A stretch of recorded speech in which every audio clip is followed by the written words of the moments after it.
minute, 30 seconds.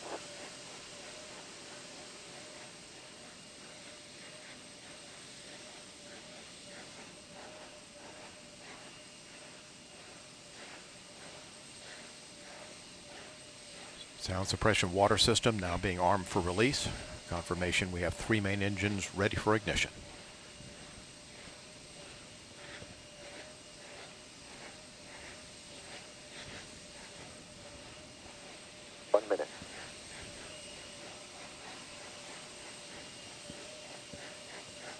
Space Shuttle now on internal power.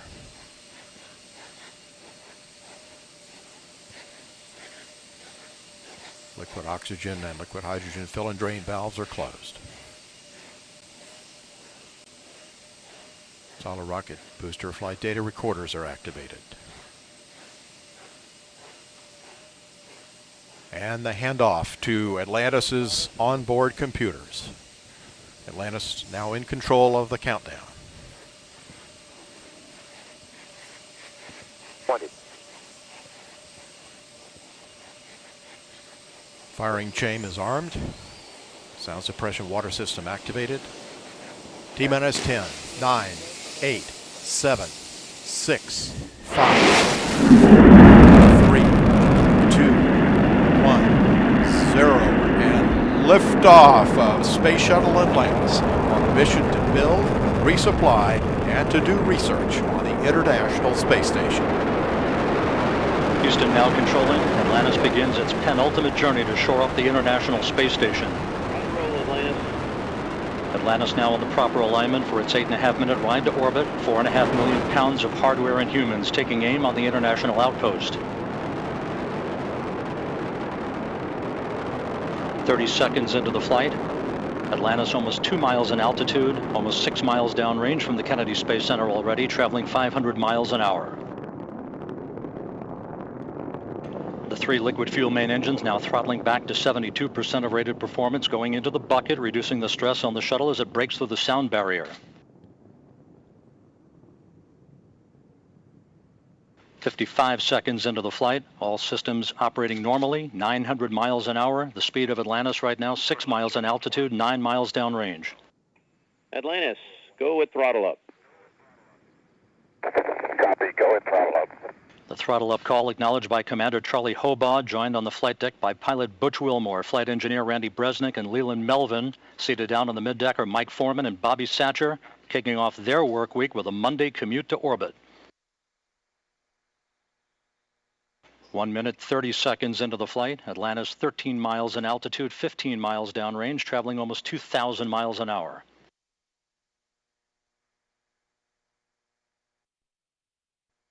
Three good auxiliary power units, 3 good fuel cells, 3 good main engines.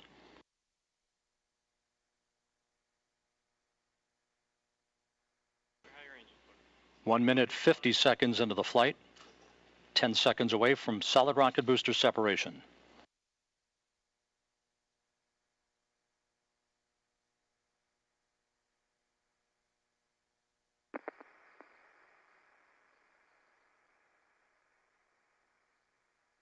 Booster officer confirms staging a good solid rocket booster separation. Guidance now converging. Atlantis steering into the center lane of Highway 129 en route to the International Space Station. 2 minutes, 20 seconds into the flight, 34 miles in altitude, 48 miles downrange. Atlantis traveling 3,200 miles an hour.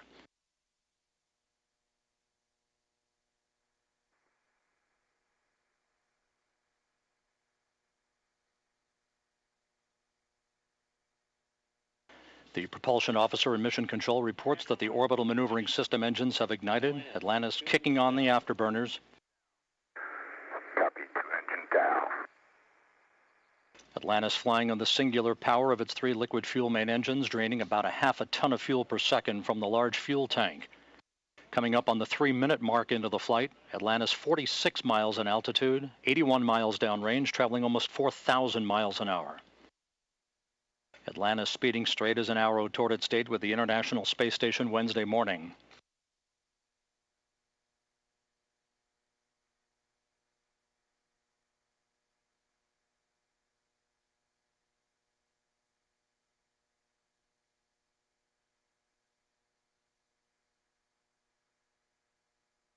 3.5 minutes into the flight, all of Atlantis' systems functioning by the book. 55 miles in altitude, 120 miles downrange, traveling almost 5,000 miles an hour.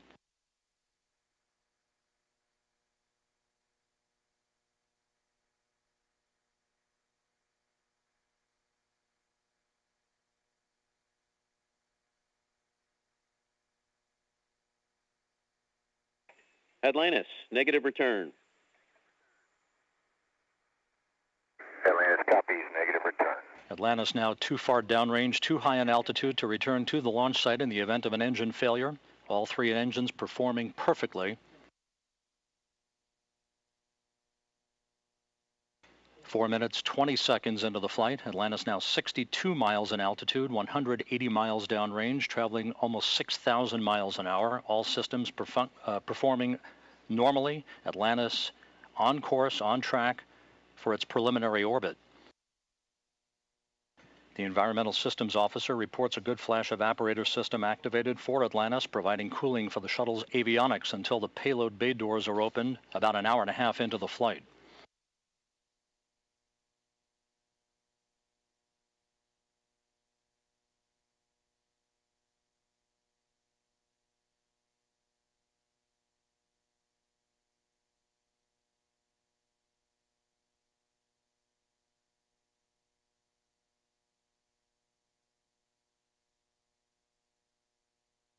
Atlantis, press to ATO. Copy, press to ATO. That call up from Capcom Chris Ferguson indicating that Atlantis can now make minimal orbital altitude targets in the event of an engine failure. However, all three engines continue to perform normally, as do the auxiliary power units and the three power-producing fuel cells. 5.5 minutes into the flight, Atlantis now 67 miles in altitude, 312 miles downrange, traveling almost 8,000 miles an hour. Frankfurt, single engine ops 3.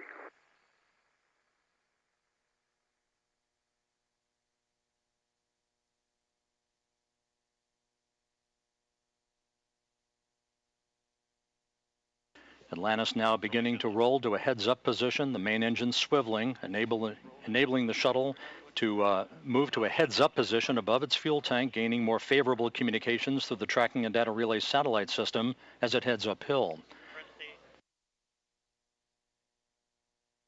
Atlantis, press to MECO, single engine Zaragoza 104. Press to MECO, single engine Zaragoza 104.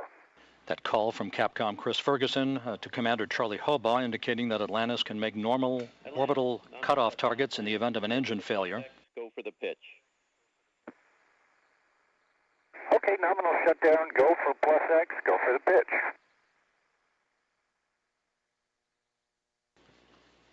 Now 6 minutes, 45 seconds into the flight. Atlantis 66 miles in altitude, almost 500 miles downrange from the Kennedy Space Center, traveling almost 11,000 miles an hour. 90 seconds left in powered flight. Atlantis, single engine press 104. Single engine press 104.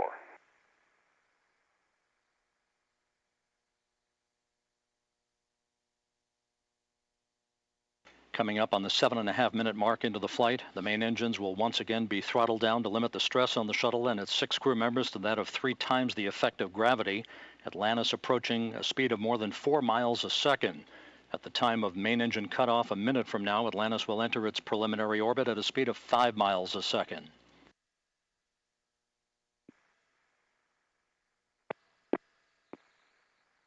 Seven minutes, 40 seconds into the flight.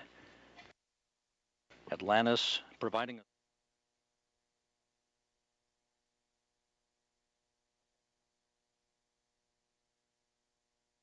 8 minutes, 10 seconds into the flight.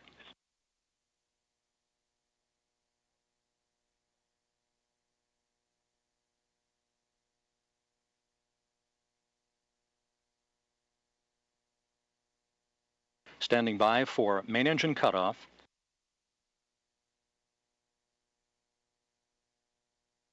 Main engine cutoff confirmed by the booster officer, standing by for external tank separation.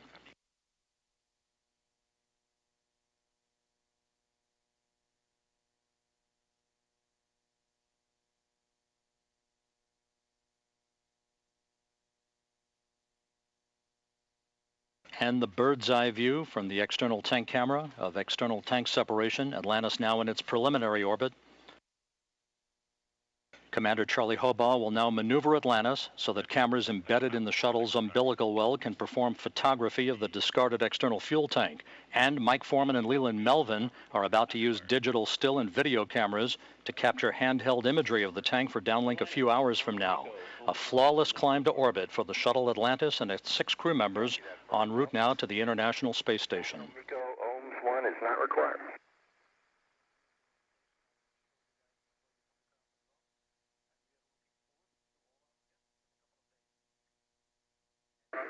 Fergie, we'll meet you in the post OHMS 1.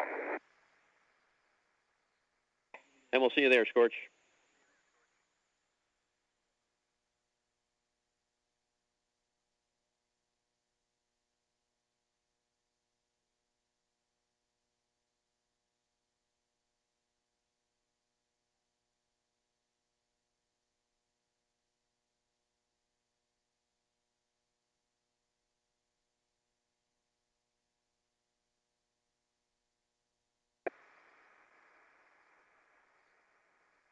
Hey, Fergie, for com.